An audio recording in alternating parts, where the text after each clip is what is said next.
we are, Justin. We're back for another ramble through my CD collection.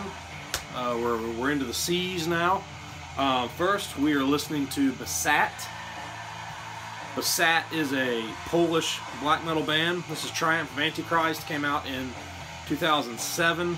I got this in a trade back then, and I haven't listened to it in a long time, but I am really enjoying it right now. This was the Pro cassette release. This came out on, it looks like Hell is something production. I can't read it. But this is pretty good, standard black metal. It's real riffy. There's lots of identity to the songs. It's not just the same shit for 40 minutes. But it's really good. I'm really enjoying it. And I've always really liked their logo. Basat has a lot of material, and I'm not familiar with them. This is the only thing I've ever had, but I really like it. So, and Triumph is spelled wrong on the spine. That's always funny. Okay, into the C's. First, we have the first album from Kashmar. Kashmar is a Swedish, Canadian doom band. So I've mentioned several times that I'm a graphic designer, and I do a lot of graphic design for Nuclear War Now Productions. Well, Nick Guru, who is the singer of Kashmar, she does a lot of graphic design for Nuclear War Now, and she's fucking awesome. You've probably seen her work everywhere. So, many props and thumbs up to Nick. She's awesome. I've known her for a long time.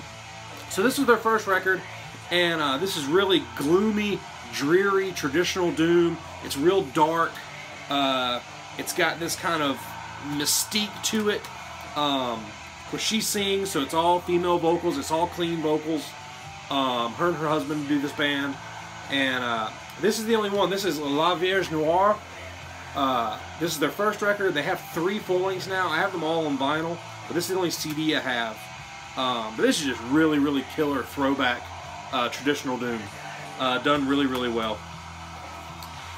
Next we have an EP by Cobalt. Cobalt, of course, was kind of a war metal or kind of a post-black metal band. The singer of Cobalt was Phil McSorley, and Phil's a friend of mine. Phil was in the Army, and when he was in the Army, he was stationed here in Georgia, and we got to know each other.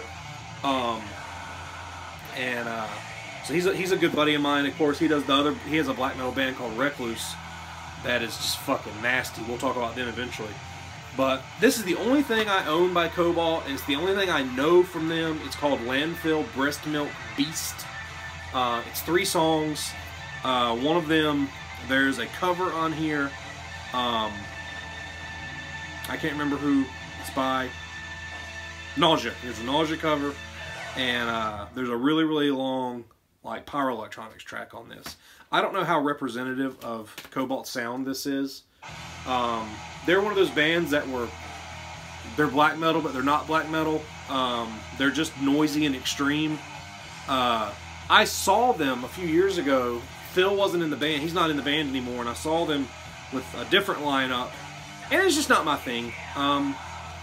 But they're good. They're really good at what they do. They put out a record recently, but it's never clicked with me. Maybe one day it will. So next, we have another soundtrack. This is the soundtrack to Cannibal Holocaust. Those of you who are into horror movies, you should know Cannibal Holocaust really well. Of course, it's a movie about cannibals. It came out in 1980. It's one of the most visceral and disgusting movies ever made. So much to the fact that the director was forced to produce the actors from this movie in court to prove that they were not really killed on film.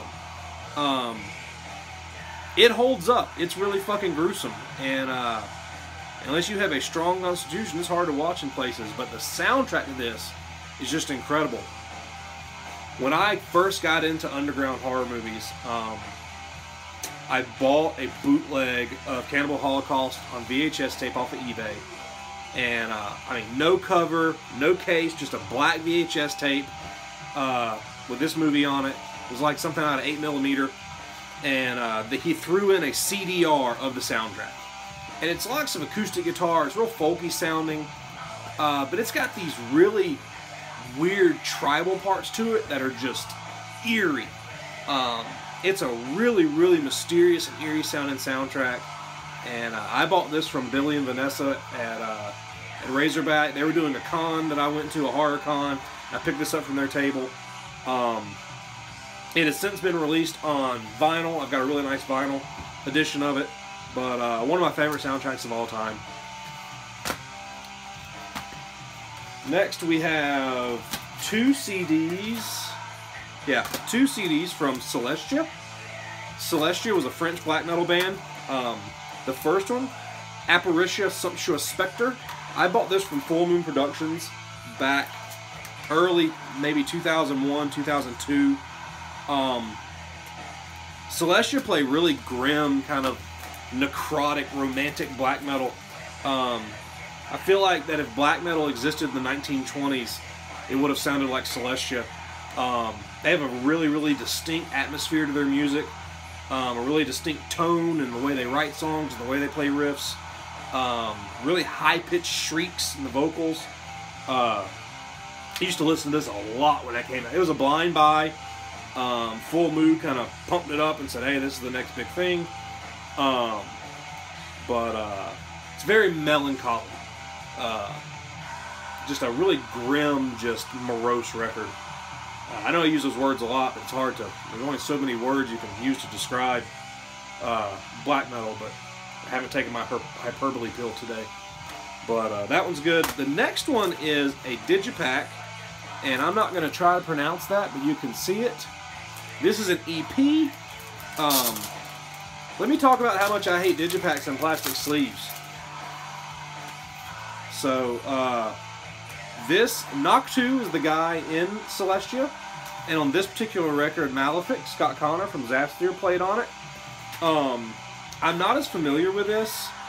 I've listened to it a few times, but I want to say that it was a little thicker, a little heavier than the other full length. And they have other releases in there that I don't have.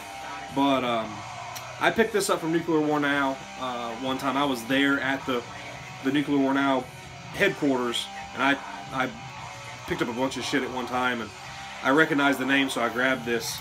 But Celestia's good. I can vouch for Apparitia Sumptuous Spectre. I hate digipacks in fucking plastic bags, but I'm also anal to a point that if it comes in one, I keep it in there. I don't know. I don't go out of my way to put other digipacks in them. So if it gets torn up on the shelf, it gets torn up on the shelf. Okay, we have another one from the famous Trade of Trades, where I got a bunch of CDs at one time. This is Cemetery. This was on Severed Records. This is called Detriment Image. I'm going to assume it's some sort of brutal death metal. The artwork is really terrible. The layout's really terrible. It's all pixelated and blurry, like someone laid it out in Photoshop and didn't know what they were doing. So, I don't know. I'll open this one day and listen to it. It might be good. You never know. Next, we have the second full length from Cemetery Urn. Of course, Cemetery Urn is a death metal band from Australia with ex-members of Bestial Warlust and Abominator. Their first record's called Urn of Blood, and I have it and this on vinyl. They've got a new record since that I haven't heard yet. But my band played two different shows with them. One in 2008, 10 years ago, and one in 2010. And they're fucking great guys. Just absolutely just crushing, heavy, thick, bulldozer death metal. Something like Bolt Thrower, but not boring as fuck like Bolt Thrower. This is Conquer to Burn. It fucking crushes. Cemetery Urn crushes. If you like heavy death metal, go listen to it. Next, we have Centurion with Chronozonic Chaos Gods. This is the Full Moon Productions pressing. A lot of people, you'll notice, like, us guys that have been into black metal for a long time, there's certain labels we kind of like. You know, people like Unholy Records, they like Necropolis Records. I'm a big Full Moon guy. Full Moon wasn't far from me where I grew up, a couple hours away. So I felt like, you know, they were close. They were kind of They're from the South, and they put out a lot of black and death metal stuff that I liked in the 90s. But of course, Centurion is a death metal band. This was their first full length, I believe, and they are kind of noisy, fast, raw death metal. They kind of sound South American.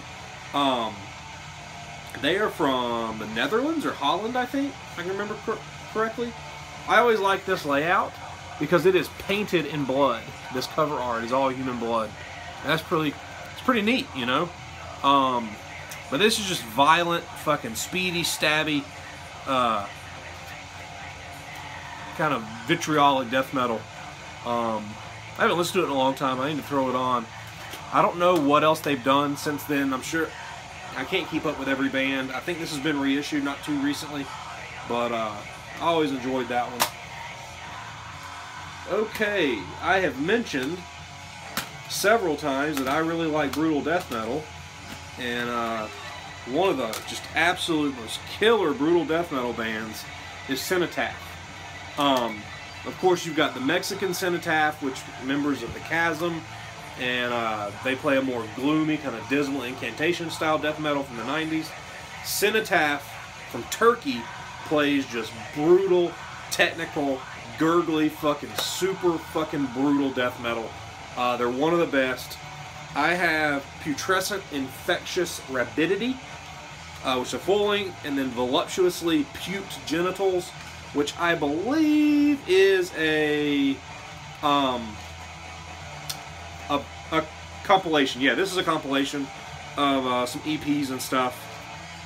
They have several full lengths. Their newest full length came out last year, and it's fucking bananas. It's one of those records that's going to kind of set a standard for brutal death metal. But these guys they're riffy, they're technical, lots of pentaharmonics, lots of groove and breakdowns, but not a lot of slam parts. These guys sound something like Malignancy or Guttural Secrete. Just really good, technical, brutal death metal. But Cenotaph, one of the best. On the opposite end of that spectrum, we have Cephalo Trip-C. So Cephalo Trip-C is from California, and this is their first full-length, their only full-length as of right now, and this is Uterovaginal Insertion of Extirpated Anomalies. Now this, through and through, is just a chunky, breakdown-laden slam record. It is just chug after chug after chug. High-pitched piccolo snare. There's lots of blasting on it, but there's lots of just slam, just breakdown heavy. But the appeal of this band, of this record in particular, other than the fact that it's fucking disgusting looking, the vocalist on this album, Angel Ochoa, has the nastiest sounding vocals that have ever existed on a brutal death metal record. He was in this band. He went on to front Condemned from Texas. Their first record has got really sick vocals on it, which we're going to cover that record in probably the next video. He, I believe now, is in the California Disgorge.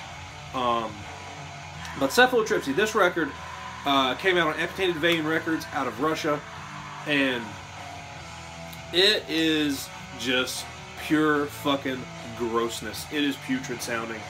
But he has the ability to just pronounce, to have this gurgly, it sounds like he's drowning when he's singing, and it's completely natural. You can watch live videos of him. He can do it live.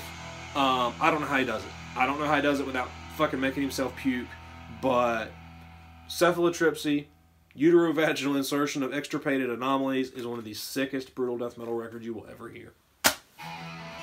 Next, we have one record from Cephalic Carnage. This is Lucid Interval. I thought I had more records of theirs, and they may be in another spot on the shelf. But Cephalic Carnage, of course, they're a grind band. They're more death metal-y than grindcore. Really weird. You know, they threw a wrench in the gears a bunch of years ago when they put out an 18-minute long Doom record. But Lucid Interval, I feel like, was their peak. It was they hit the top of the mountain with this one, and they came down the other side, and they haven't done anything as good since. I saw them on this tour. They're really fucking awesome. But Cephalic Carnage is just a fun, kind of goofy, kind of serious grind band. Kind of gross, kind of serious. But Lucid Interval's good. It's definitely like, if you want a starting point, go for this record. It's got one of those giant, obnoxious fold-out inserts. Came out on Relapse. I don't know if they're still around. I read one time that the 5 guys that were in the band, they said that if anybody ever left, they wouldn't do the band, and I don't know what they're doing anymore. Last time I saw them was probably 10 years ago. So there's no telling. But this is a good one. This is a real good one. This has got a Goodwill sticker on it. I mentioned in one of my first videos, I happened upon a treasure trove of metal CDs at a Goodwill one time, like 25 CDs. And I had bought this when it came out, and then I sold it in this giant purge when I said, oh, I don't ever want that anymore.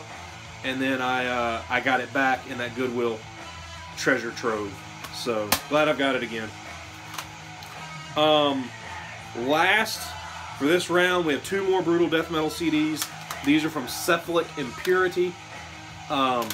This is Perverted Surgical Concept and Unique Brute Revival. I got both of these in that giant trade I talk about all the time. But these I have opened and listened to. I'm not super familiar with them, but I know that I like them enough to hang on to them. And I've listened to them from time to time. Just your standard technical brutal death metal. Not the best, not the worst. But I don't know where these guys are from. These both came out on Soul Flesh Collector Records. Not sure where that is. But they got sick artwork. And I want to say these guys are like Russian. Probably. Russia and Ukraine seem to have a pretty healthy brutal death metal scene. So, but Cephalic Impurity, standard brutal death metal. So, that's it for now. Let's talk about these in the comments. Tell me what you like, tell me what you don't like. And we'll have some more coming up soon. Keep commenting, keep liking, keep subscribing, and we'll keep doing this. Talk to you guys later.